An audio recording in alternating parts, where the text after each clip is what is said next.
तो भले रो दादो मुकदर पिटो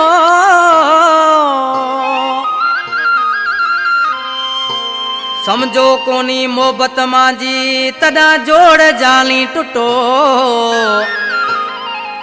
हूं तेखा आर उठो जबार ली समय जो कहे जबार अली समय जो लड़ा कर जो वेठल मुझो शागिर्दा इन केसर जो सिलेक्शन मास्टर अली हसन समय जो प्यारा दोस्तों ही उनवाना केसर जो सिक्यो दिल सुदके पई अली अकबर इन तवाजे सामो सभनी दोस्तन के इंशाल्लाह ई नंबर पसंद इंदो ए तावन में आ कादर बख्श समय जो गुठ आसाराड़ी जो वेठल कलाम ले फरमाश गुठ रड़ा कर खां बहादुर अली जुमानी उन जो दोस्त शक्करदीन आलमानी गोठ महेंद्रे जे पार खां इम्तियाज अली समय जो गोठ लुकमानानी खां इलमदीन रायमो जो जबार अली जो जिगरी दोस्त आ उसा मुख्तार बाजेरा आज किन मानसी पंहिंजे महबूब जे नाले छा पियो जे रोए तो भली रोता जो मुकदर ए पिटोड़ो रोए तो भली रोता जो मुकदर ए पिटोड़ो करे प्यार कूड़ो में न करो ते अधूरो करे प्यार कूड़ो में न करो ते अधूरो रोए तो भली रोता जो मुकदर ए पिटोड़ो रोए तो भली रोता जो मुकदर ए पिटोड़ो करे प्यार कूड़ो में न करो ते अधूरो करे प्यार कूड़ो में न करो ते अधूरो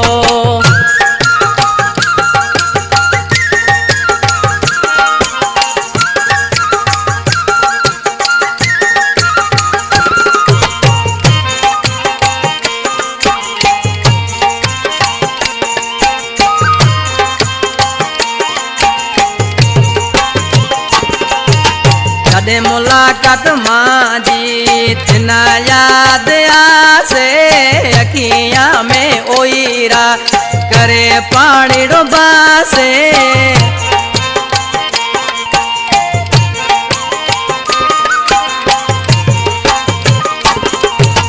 कदे मुलाकात मांजी तिना याद आसे अखियां में ओईरा करे पानी डोबासे हो तो तेसे बेड़ो कदर कोनी करियो करे प्यार कूड़ो में न करो ते अधूरो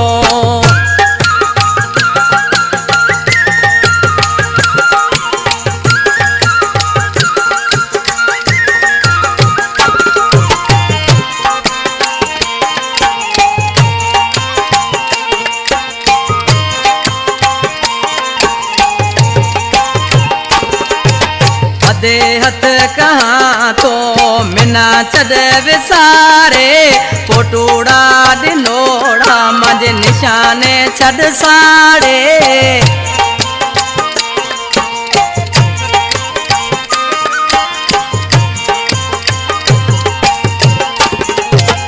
दे हथ कहाँ तो मिना छद विसारे पोटूड़ा दिनोड़ा मंझ निशाने छद साड़े कोनी दो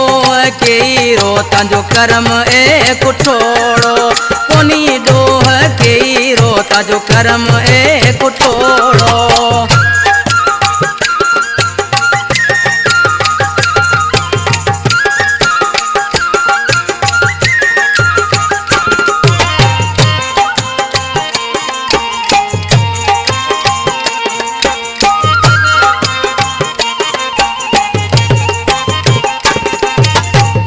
में गयो तू समय दे न विसारे सुखियो देखे जबर अली ना मते तू सारे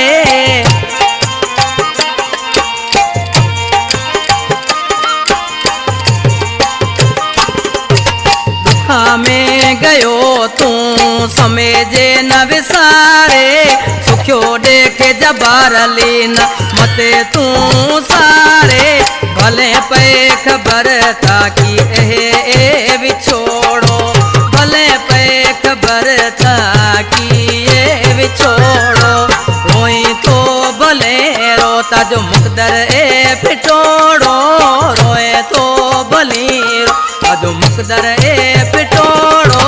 करे प्यारे कूड़ो में न करियो ते अदो